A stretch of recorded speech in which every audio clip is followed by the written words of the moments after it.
Hello everyone, welcome to the Manulo classes in the session of daily news analysis. Today is 2nd September 2024. I am Naresh Sharma and going to discuss with you the current affairs of the day. So first of all, we are going to have some questions from the previous day session. So सबसे पहले हम questions देखते हैं, आपका revision हो जाएगा और आपको आइडिया भी लगेगा कि आपने कितना उसमें से रिटेन किया. What is the name of cyclone storm? Cyclonic storm जो अभी आया अरबियन सी में. सो एक्चुअली इसका नाम है असना.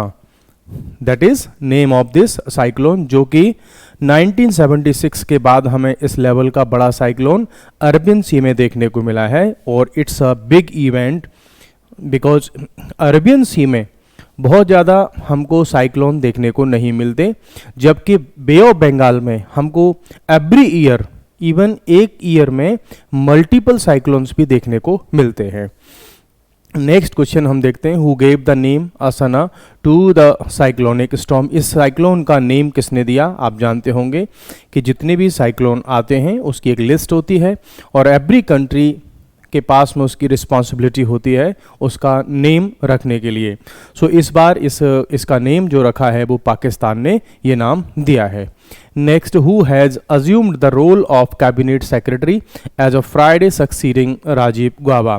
सो अभी रिसेंटली राजीव गौबा जी को रिप्लेस करके नए जो है कैबिनेट सेक्रेटरी अपॉइंट हुए हैं और he is TB Somanathan. You know कि इंडिया में जो सबसे सीनियर मोस्ट आईएएस होते हैं, जो भी पर्सन सीनियर आईएएस होगा अपनी सर्विस के ड्यूरेशन के हिसाब से या और भी फैक्टर्स के अकॉर्डिंग, वही हमेशा क्या बनेगा, जो है एक कैबिनेट सेक्रेटरी बनता है. और ये इंडिया में सबसे बड़ा पद है किसी आईएएस के लिए. The head of the government summit of SCO will be held in October 2024 in. So अक्टूबर की जो SCO की समिट है वो होने जा रही है आपकी पाकिस्तान में. और ये इंडिया के लिए एक बड़ी मीन्स अजीब सी सिचुएशन है कि इंडिया इस विज़िट को, इस मीटिंग को होल्ड करे, मीन्स वहाँ पे प्राइम मिनिस्टर इसको अटेंड करें या ना करें. मैं आपसे क्वेश्चन पूछ लेता हूँ कि जो शंघाई कोऑपरेशन ऑर्गेनाइजेशन है दैट इज़ SCO, इसकी अगर हम बात करें तो SCO को इंडिया ने कब ज्वाइन किया था? इंडिया ने कब ज्वाइन किया था? और एक बात और आपको बता दूं कि सेम ईयर में इंडिया और पाकिस्तान दोनों ने SCO को ज्वाइन किया था. ठीक है. सो ये काफ़ी एक बड़ी इवेंट थी इंडिया और पाकिस्तान के लिए, दोनों ही इसके मेंबर्स बन चुके हैं. एक क्वेश्चन और आपके लिए हो जाता है कि SCO का हेड क्वार्टर्स कहाँ पे है, ये और आप बता दीजिए. सो कमेंट बॉक्स में आप ये बताइए मेरे को दोनों क्वेश्चंस का आंसर. अब हम आते हैं नेक्स्ट पॉइंट पर और नेक्स्ट क्वेश्चन क्या है हमारे पास में, What is she box recently seen in news. News में शी बॉक्स रहा है, ये क्या है? क्या हेल्पलाइन है फॉर सुसाइडल टेंडेंसी के लिए? No. Platform for women to search job easily? No. Platform for women victims of domestic violence? No. Actual में ये एक प्लेटफॉर्म है, एक पोर्टल है.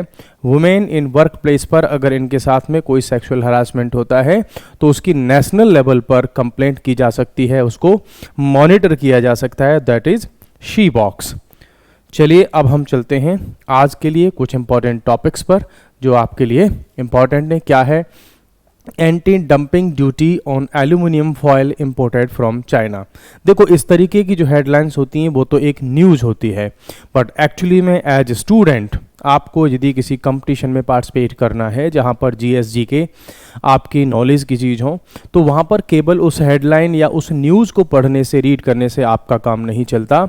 You have to understand the concept behind that. So उसका static portion भी आपको पढ़ना होता है, वही एक अच्छा मेथड होता है स्टडी करने का.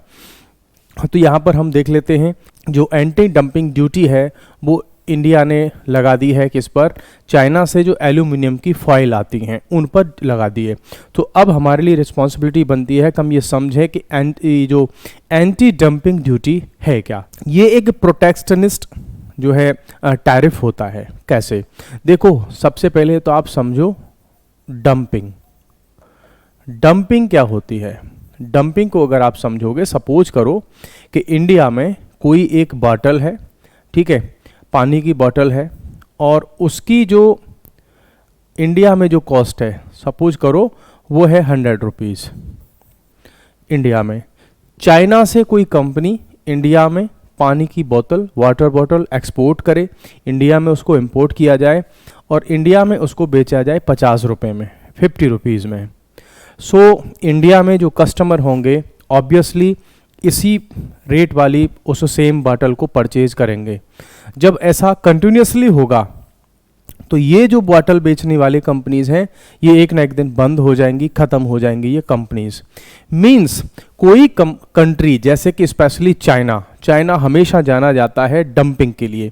ये क्या करता है, जितनी कॉस्ट उसकी होती है और किसी कंट्री में किसी प्रोडक्ट के जो प्राइस होते हैं उसको बहुत लो करके ये किसी कंट्री में भेजता है और उसका रिजल्ट ये होता है कि वहाँ की जो लोकल इंडस्ट्री है, सपोज करो इंडिया में अगर ये फॉयल बेच रहा है, एल्यूमिनियम फॉयल, और इंडिया की कोई कंपनी भी एल्यूमिनियम फॉयल, एक क्या बहुत सारी कंपनी बनाती हैं, उनसे बहुत ज़्यादा रेट कम करके बहुत लोअर रेट पर चाइना हमारे यहाँ एल्यूमिनियम फॉयल बेच रहा था। उससे जो लोकल इंडस्ट्री है उसको बहुत ज़्यादा लॉस हो रहा है बिकॉज वो उस उतने लोअर रेट पर नहीं बेच सकते। सो इंडिया ने क्या किया है, इस पर एंटी डंपिंग ड्यूटी लगाई है।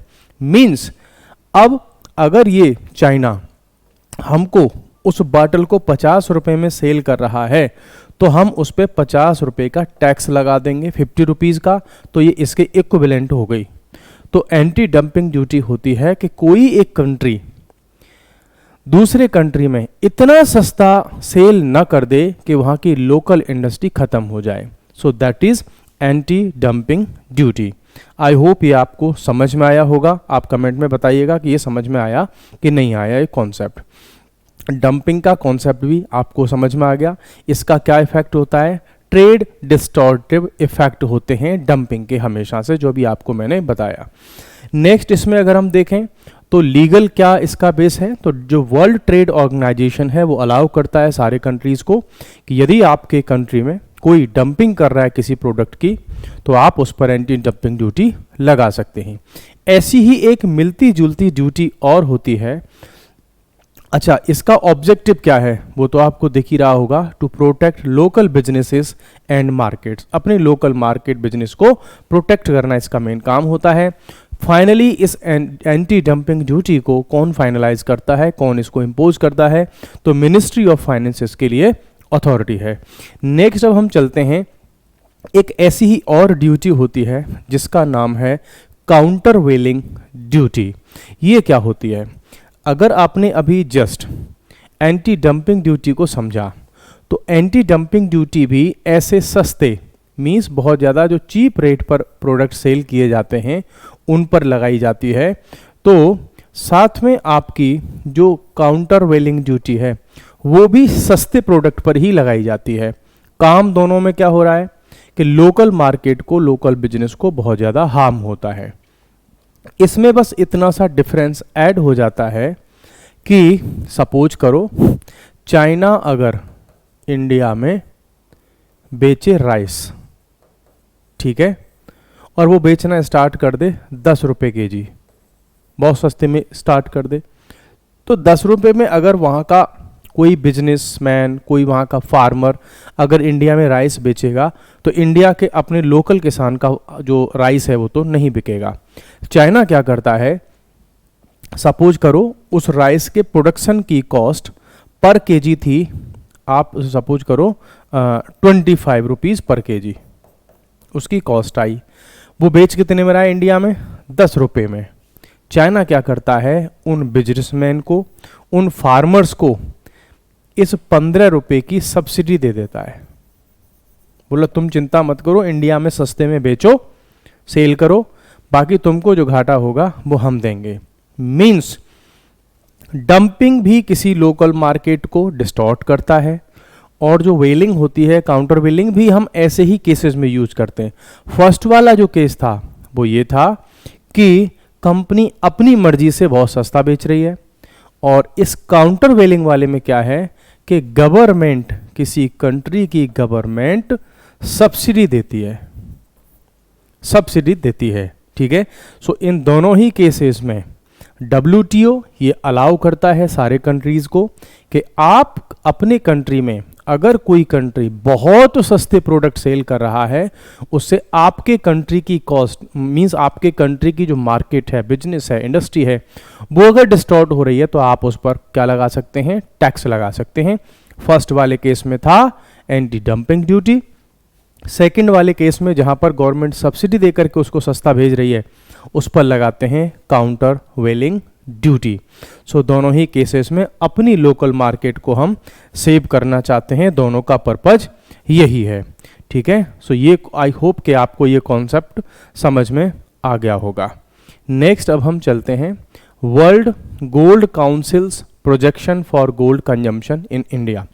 जो वर्ल्ड गोल्ड काउंसिल है, वर्ल्ड गोल्ड काउंसिल, ये क्या करती है, एवरी ईयर अपनी कुछ रिपोर्ट्स वगैरह निकालती रहती है और उसके बेसिस पर यहाँ पे ये बताते हैं कि पूरे वर्ल्ड में कितना गोल्ड प्रोड्यूस हो रहा है, सबसे ज़्यादा किस कंट्री ने प्रोड्यूस किया, सबसे ज़्यादा कौन सा कंट्री है जो गोल्ड को कंज्यूम करता है, कौन सबसे ज़्यादा सेल करता है, सबसे कम कौन करता है, क्या उसके प्राइसेस रहने चाहिए, उसकी क्वालिटी क्या है, गोल्ड का बिजनेस कैसे बहुत अच्छा चलना चाहिए, इन सारे काम को देखती है वर्ल्ड गोल्ड काउंसिल। इसके मेंबर्स जो होते हैं वर्ल्ड के जो टॉप क्लास के गोल्ड के बिजनेसमैन होते हैं, वो या बिजनेस कंपनी जो होती हैं वो इसके मेंबर्स होते हैं।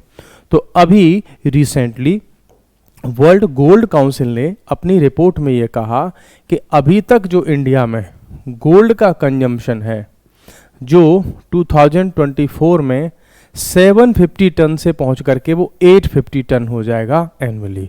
मींस अभी तक हम कितना कंज्यूम करते हैं, 750 टन्स, वो कितना होने वाला है, 850 टन हो जाएगा, ठीक है। सो अब हम जान लेते हैं, ये तो रही आपके लिए न्यूज़, लेकिन आपके लिए इम्पोर्टेंट क्या है कि ये वर्ल्ड गोल्ड काउंसिल है क्या। सबसे पहले हम इसके बेसिक पर्पज की बात करने तो क्या है ये, it is the market development organisation for gold industry. Gold industry को डेवलप करने की एक मार्केट के लिए एक ऑर्गेनाइजेशन है, ये नॉन प्रॉफिट एसोसिएशन है। मीन्स ये कोई कंपनी नहीं है जो किसी प्रॉफिट के लिए वर्क करती हो। इसका फाउंडेशन हुआ है 1987 में और इसके जो मेंबर्स हैं वो सब कौन हैं, वर्ल्ड के leading and most forward thinking gold mining companies, ये इसके मोस्टली क्या हैं, जो है मेंबर्स हैं। इसको इस्टेब्लिश किया गया किस लिए, गोल्ड की मार्केट में क्या उसकी डिमांड है, क्या उसकी सप्लाई है, क्या उसमें चैलेंजेस हैं, क्या उसके सॉल्यूशन हैं, गोल्ड माइनिंग कैसे होनी चाहिए, गोल्ड का बिजनेस कैसे डेवलप होगा, उन सारे जो है सब्जेक्ट पर ये काम करती है। और गोल्ड में जितना भी R&D हो सकती है, उस पर क्या रिसर्च एंड डेवलपमेंट हो सकता है, उन सबको ये डील करती है। गोल्ड, ये जो वर्ल्ड गोल्ड काउंसिल है इसका हेड क्वार्टर कहाँ पे है, लंदन में। बाकी इसके बहुत सारे जो ऑफिसेज हैं वो इंडिया, चाइना, सिंगापुर, USA, इन कंट्रीज़ में भी इसके ऑफिसेज हैं, वहाँ से भी ये वर्क करती है। दूसरा, ये एक ग्लोबल अथॉरिटी है, किसके मामले में, गोल्ड के मामले में, और दे offer comprehensive analysis of the industry.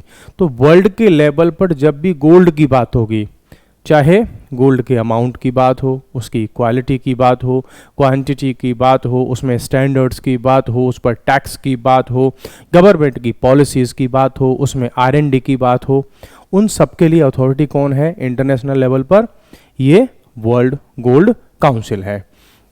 इसका एम है maximise the industry's potential. So gold की जो इंडस्ट्री है इसी को प्रमोट करना इसका मेन ऑब्जेक्टिव है, ठीक है।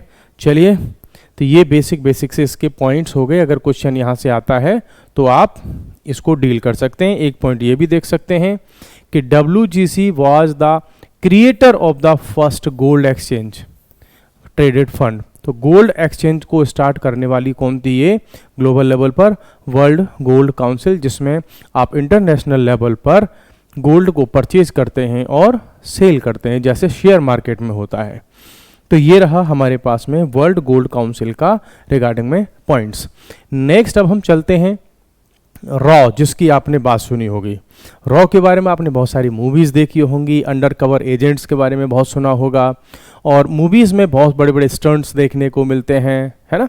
सो इनको अगर हम देखें तो रॉ ये न्यूज़ में क्यों आई कि अभी रिसेंटली एक पर्सन जो है अरेस्ट हुआ है इंडिया में, ठीक है, और वो क्या कह रहा था कि मैं रॉ का एजेंट हूँ और लोकल लेवल पर बहुत सारे लोगों को परेशान कर रहा था, ठीक है, उनको धमका रहा था या उनसे कुछ पैसे वैसे भी ले रहा था। सो उसकी वजह से इंडिया में रॉ फिर से केस में है न्यूज़ में, और भी डिफरेंट वजह से। जैसे पाकिस्तान हम पर कई बार ब्लेम लगाता है कि आपकी जो रॉ है वो पाकिस्तान में डिस्टर्बेंस क्रिएट करती है और पीओके में डिस्टर्बेंस क्रिएट करती है। कई बार जो अदर कंट्रीज़ हैं वो भी इस पर ब्लेम लगाते हैं। हमारी रॉ काफ़ी टाइम से न्यूज़ में वहाँ पे भी रही जब कनाडा में बात आई। जो खालिस्तानी समर्थक हैं उनमें से बहुत सारे लोग धीरे धीरे करके उनकी डेथ हुई और अननोन लोगों ने उनको शूट कर दिया। ऐसी ही कुछ न्यूज़ अमेरिका ने भी हमारे मीन्स रिगार्डिंग में लगाई थी कि अमेरिका में जिनकी डेथ हुई उनको भी। तो रॉ काफ़ी टाइम से न्यूज़ में है, इसके बारे में थोड़ा सा हम जान लेते हैं कि ये रॉ है क्या। रॉ की अगर हम बात करें तो इसकी फुल फॉर्म है RAW means research and analysis wing, ठीक है। ये 1968 में इसको क्रिएट किया गया। आपको पता होगा कि 1962 में जो हमारा चाइना के साथ में वॉर हुआ वो सबसे बड़ी हमारी इंटेलिजेंस फेल्योर थी कि हमको ये पता ही नहीं था कि चाइना ऐसा कोई वॉर करने जा रहा है और वो भी बड़े प्लान करके। इंडिया को लगा था हिंदी चीनी भाई भाई, सो इंडिया को भरोसा ही नहीं था कि चाइना हमारे साथ में ऐसा कर सकता है। तो उसके बाद रिक्वायरमेंट रही कि नहीं, दिखता कुछ है और होता कुछ है, तो इसके लिए हमें फॉरेन कंट्रीज की इंटरनल उनकी गवर्नमेंट में क्या चल रहा है वो इंटेलिजेंस निकाल करके देने की रिक्वायरमेंट होती है। उसके लिए 1968 में बनाया गया रॉ को। काम क्या है इसका?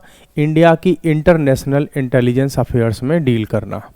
मींस बहुत सारे जो इंटरनेशनल लेवल के अफेयर्स होते हैं, जैसे कि आपने नाम सुना होगा USA की है CIA, इज़राइल की है मोसाद, जिसको इंटेलिजेंस के वर्ल्ड में डायमंड कहा जाता है, इंटेलिजेंस का हीरा कहा जाता है मोसाद को। तो वैसे ही इंडिया की जो रॉ है ये भी काफ़ी पावरफुल है। ये डायरेक्टली प्राइम मिनिस्टर ऑफिस के अंदर काम करती है और किसी मिनिस्टर के अंदर ये काम नहीं करती, ना ही स्पेशली कोई मिनिस्टर के अंदर काम करती है, ना ही किसी डिपार्टमेंट के अंदर। एक बात और बता दूं आपको, नॉर्मली जो हमारी पार्लियामेंट है उसमें आपको सारे खर्चे बताने पड़ते हैं गवर्नमेंट को कि किस पे कितना खर्चा किया, किस किस को पैसा कहाँ गया। लेकिन जो हमारी इंटेलिजेंस एजेंसीज हैं, स्पेशली रॉ हो गई, IB हो गई, इन्होंने कहाँ किसको कितना पैसा दिया, कितना पैसा खर्च किया, उसकी कोई रिपोर्ट पार्लियामेंट में नहीं देनी होती, ठीक है। वर्किंग मैकेनिज्म क्या है इसकी? It collects military, economic, scientific, political, सारे टाइप की इंटेलिजेंस को जो है ये कवर करती है, कलेक्ट करती है, और उसके लिए कवर्ट ऑपरेशन भी करती है और ओवर्ट ऑपरेशन भी करती है। कवर्ट मीन्स छुप करके, अपनी आइडेंटिटी को छुपा करके, और ओवर्ट तो मीन्स ओपनली करते हैं। इसका और क्या है काम? इसका काम है मॉनिटरिंग टेररिस्ट। जितना भी टेररिस्ट एलिमेंट्स हैं जो इंडिया के अगेंस्ट में अगर कहीं पर भी कोई प्लान चलता है तो उसकी पहले से ही इंफॉर्मेशन ये हमेशा रखते हैं, या कहीं टेररिस्ट ऑर्गेनाइजेशन है इंडिया पर कोई अटैक प्लान कर रहे हैं, कहाँ से उनको कौन वेपन दे रहा है, इन सारी की सारी इंटेलिजेंस को गैदर करने का काम इसी का होता है। अगर मैं बात करूँ इसके फॉर्मेशन की या इसके बैकग्राउंड की, तो 1968 से पहले हमारी जो इंटेलिजेंस ब्यूरो है IB, ये इंटरनेशनल और डोमेस्टिक दोनों ही टाइप के इंटेलिजेंस कलेक्शन वगैरह का काम करती थी। लेकिन बाद में इसको IB को अलग किया गया और रॉ को अलग किया गया। सो दोनों को ही सेपरेट कर दिया गया कि बोला जो रॉ है ये इंटरनेशनल की इंटेलिजेंस पे काम करेगी और IB नेशनल लेवल पर काम करेगी। हालांकि जब डोमेस्टिक की बात आती है तो दोनों में ही बहुत सारे कोलैबोरेशन होते हैं, ये भी इंटेलिजेंस इनके साथ में शेयर करते हैं और ये इनके साथ में शेयर करते हैं, और फिर यहाँ से बहुत सारी इंफॉर्मेशन शेयर होती है, आपकी लोकल पुलिस के साथ में भी शेयर की जाती है जब भी कोई ऐसे अटैक वगैरह का अगर प्लान होता है तो। आज के लिए गाइस इतना ही। नेक्स्ट सेशन में फिर मिलते हैं नए टॉपिक्स के साथ में। तब तक के लिए bye bye, thank you very much.